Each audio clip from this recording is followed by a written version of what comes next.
To get started with building our GraphQL API, we first need to install a couple of dependencies. So first, we'll need to install Apollo Server Micro. So Apollo Server is the GraphQL server which will serve the GraphQL endpoint. And we also need to install GraphQL as a peer dependency and micro cores. And we will see why exactly we need it.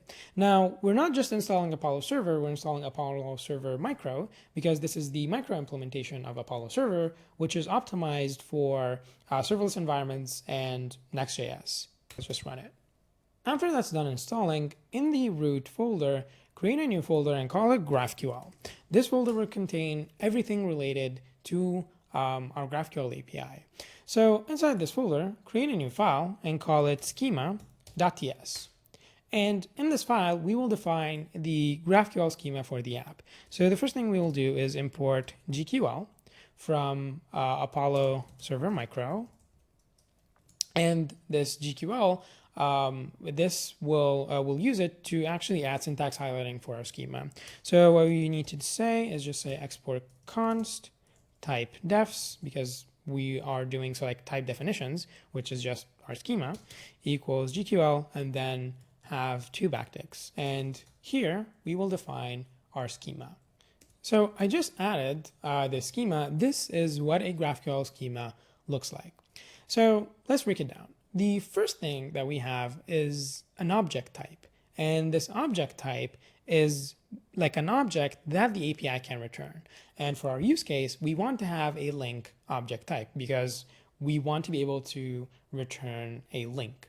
So what we're doing is we're saying the link object type will have the following fields. It has an ID, a title, a description, a URL, a category, an image URL, and a users field, which is an array of string. This will be an array of type user, but we haven't defined the user object type yet, but we'll do that later.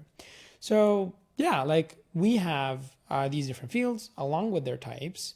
And now we have this type query. Now the query type is a special type. This is the entry point for our GraphQL API. So to actually be able to send queries, we need this query type. Now in GraphQL, for read operations where you're just requesting data or like reading data, you would define these using queries. And on the other hand, you would say type mutation for any mutation. So these mutations are writes. So if you want to create, update, or delete something, you would create a mutation for it. So right now, we just have a single query in the query object type, and it's called links. And what we're saying is that this query will return an array of type link. And this exclamation point is just saying that this query is non-nullable, which means we will always return something. We cannot return null. So yeah, this is an example of a simple GraphQL schema for our app. But as you can see, we just defined the schema. We actually haven't described kind of like the implementation detail. We didn't say what happens when this query actually runs. And that is done using resolvers.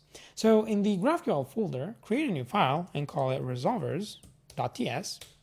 And what we'll do is just say export const resolvers. This will be an object. Inside it, there will be an object called query. And then we will mention our like links query. So like the resolvers object must have the same shape as our schema. So this will be a function, and for now let's just return an array. So here we have this links field, and in our resolver we must have the same name so that when the query runs, we'll be able to run the logic that's inside this function or this resolver. So now let's just save. And in the resolver, what we want to do is instead of returning just an empty array, let's actually return links. But let's hard code this data. So let me just copy just, I don't know, like 3 links. And in the resolver, just add them. And now, whenever we run the query, and we'll see how to do that using Apollo Studio, whenever we run the links query, we will always get these three objects. So like we will have an array with these three objects inside it. And yeah, now the next step is actually combining the schema with the resolvers. And that is where Apollo server comes in. So right now we actually haven't created it yet, and that's what we'll do now. So Next.js is a full stack framework, and it has a really cool feature, and it's API routes. So when you have inside the pages folder, when you create a folder called API, each TypeScript or JavaScript file in this API folder is automatically a route. It is it's automatically an endpoint. So for example, if you wanted to define kind of like a REST API, you would have an endpoint here and call it just links and .ts or JS. And then in this function, you will make maybe run like a Prisma query to return data from your database. But for our app, we're not using just different endpoints. We will have a single endpoint, and we'll call it GraphQL. And this endpoint will serve our GraphQL API. So whenever we want to send queries or mutations, we will be sending them to, for now, it's localhost 3000/API/GraphQL or the URL of your deployed app /API/GraphQL. Now, if you wanted to make this just /API, you would rename this file to index.ts. But personally, I prefer just making it explicit that we're using GraphQL. Now, to create the GraphQL endpoint, what we first need to do is actually import Apollo server from Apollo server micro. And we also want to import the resolvers and type definitions that we created. So let's just say import type defs from, and then just say .. and .. again, the GraphQL folder /schema. And then we want to import the resolvers. So just say import resolvers from, and then again, the same directory as the type definitions, and then say resolvers. And now we want to instantiate Apollo server. So just say const Apollo server equals new Apollo server. And this will take the type defs that we defined along with the resolvers. And we also want to define a function to start the server. So this is a requirement for Apollo server 3. You need to have a function that starts the server before actually creating the endpoint. So let's just call it start server equals Apollo server dot start. And now what we need to do, so like right now, Next.js is not yet aware of this endpoint. We actually need to make a default export. And we will just say export default async function. And let me just write it correctly. And say export default async function. And this function we'll just call it handler. It will take a request and response. And here, this function, what we'll do is just say await start server, and then say await Apollo server dot create handler. And this takes an object, and we will specify a path. So for us, it's going to be /API/GraphQL. So like we're specifying the path of our GraphQL server. And then we'll just pass the request and response. Now, if we actually save and run the app, we will run into an issue. So Apollo Server 3 comes with, actually doesn't come installed with GraphQL Playground anymore. It redirects you to Apollo Studio. And Apollo Studio is hosted at studio.apollographql.com. So if you actually try to make any requests, you run into CORS issues. And that's why we're installing microcores. So to actually set up cores for our endpoint, just say import cores from micro cores, which we installed. and then just say const cores equals cores. And what we want to do now is actually wrap our function with this cores variable. So just say cores and then do that. And actually, no, it's like right here. Now, the final thing that we want to do is actually disable body parsing. That's because it is handled by default in GraphQL. So to do that, we can just say export const config. This is Next.js specific equals an object. Inside it, we will say API, and then say body parser, and then say false.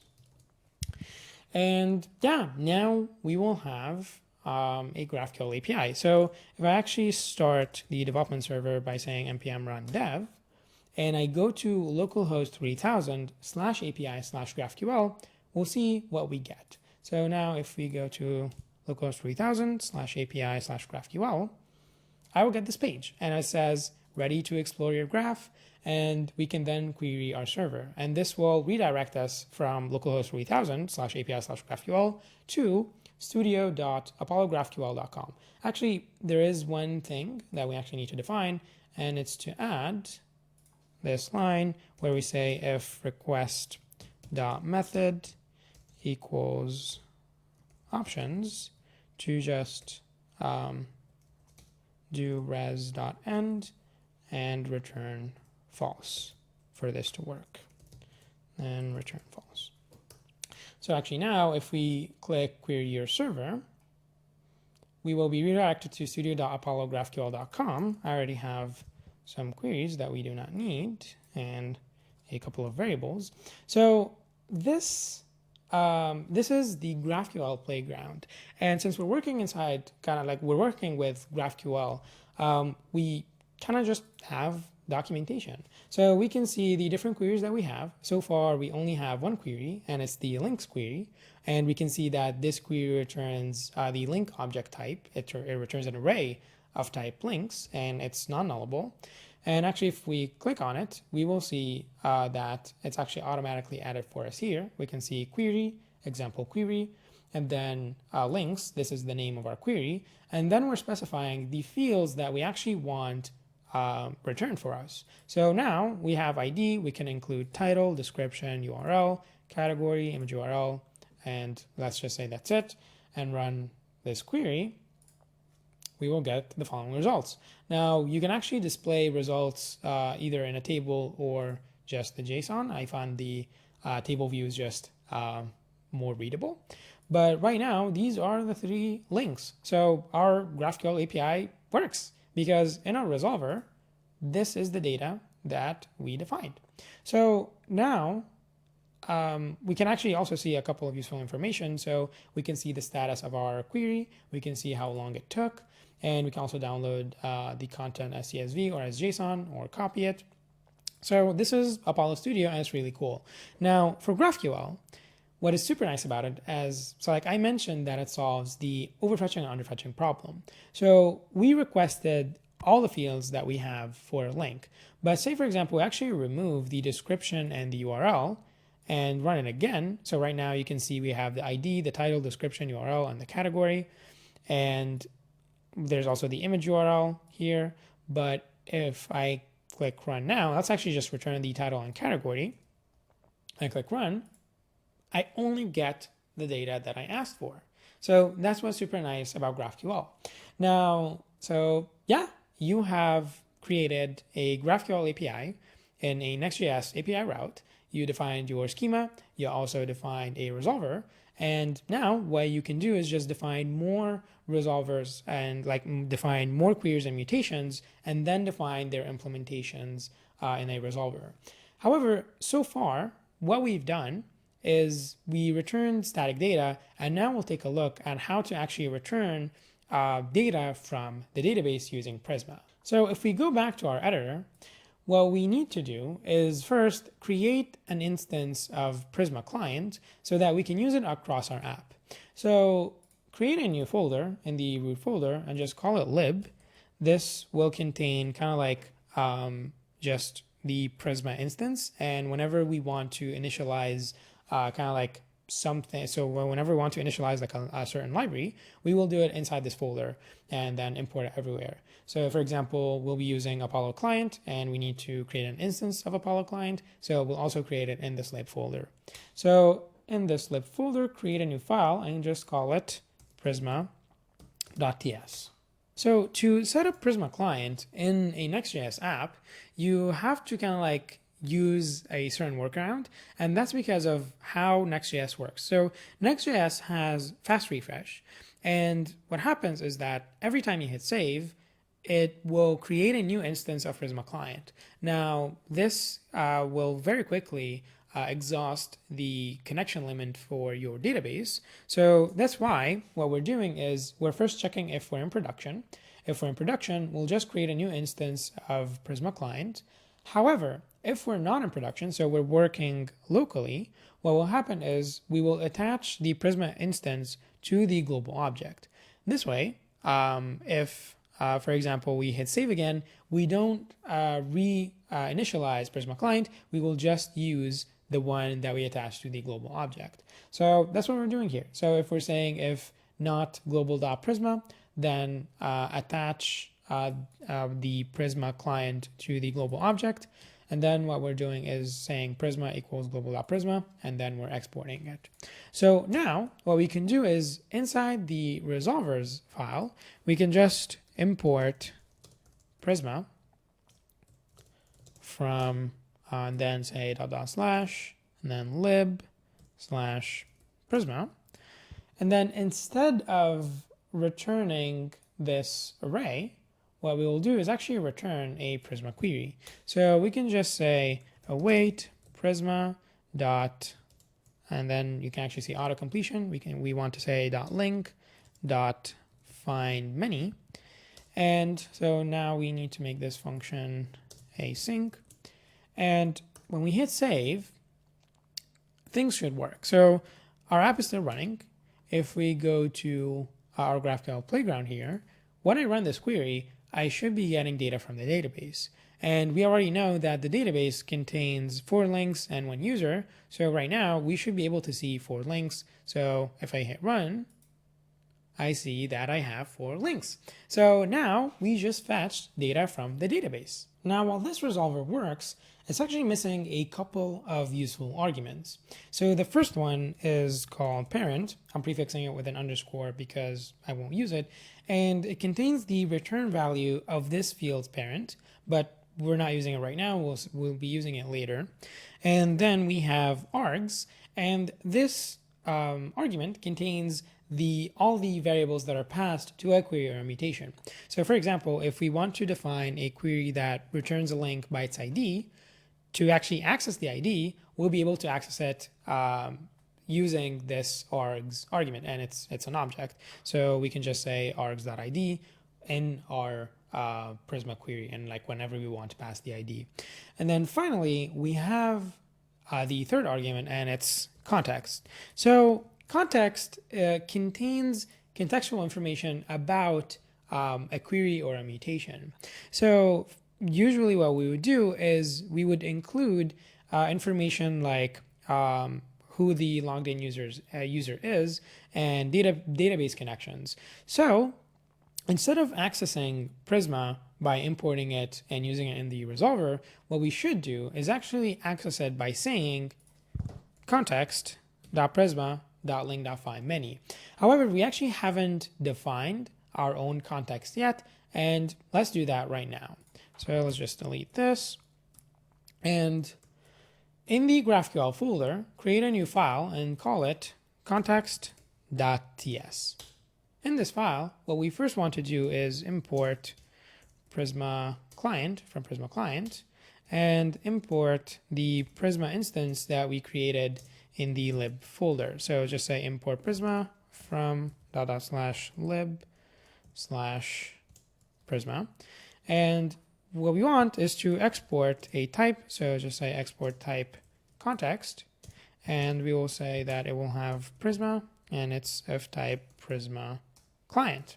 Now we want to create a function so that will create a context for us, and we'll be passing it to Apollo server. So just say export a async function, call it create context, and this will take a request and response, and it will return an object containing Prisma.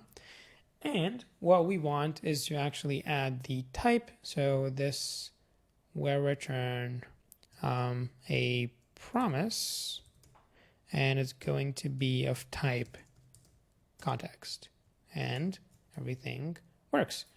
And now if we go to our API, so inside the pages API/GraphQL.ts, and what we want to do is import create context from our context file, and then in the Apollo server instance that we're creating, just say context is equal create context, and we don't actually need to call it. And now everything should just work as expected, and we should be able to return all links from the database. We're not using arg, so let's just prefix it with underscore. Now, technically, we can rename this context to CTX for short. And the app is still running, and we're still in the GraphQL playground. If we run example query, we should also get the same data. Nothing will change, and it works as expected.